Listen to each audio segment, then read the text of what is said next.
अपनी पत्नी के लिए।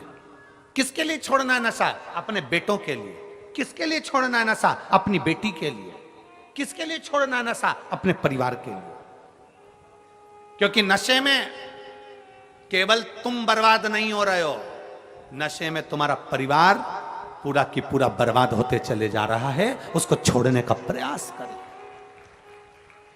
तुम्हारे नशे के चक्कर में तुम्हारी बेटी की इज्जत नहीं होती, सम्मान नहीं करते लोग। किसकी बेटी है? इसका पिताजी तो पीकर पड़ा रहता है।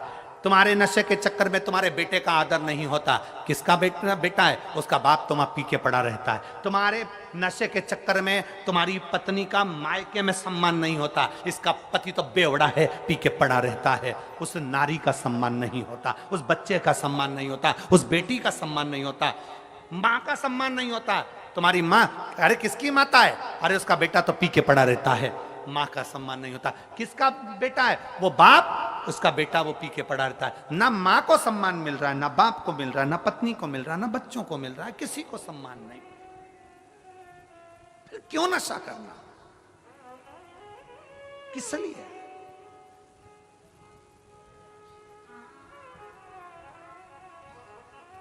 मैं छत्तीसगढ़ शासन को और छत्तीसगढ़ प्रदेश के पुलिस प्रशासन को धन्यवाद देता हूं, जो एक अभियान चलाते हैं नशा मुक्ति के लिए।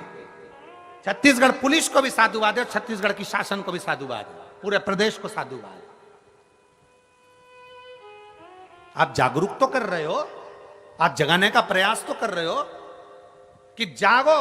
ये आज आप अकेले पीने से बर्बाद नहीं हो रहा, आपका पूरा परिवार बर्बाद हो रहा है, पूरा परिवार जा रहा है। दुनिया के लोग कहते हैं शंकर भगवान ने भी भांग का नशा किया, शंकर भगवान ने इसका नशा किया।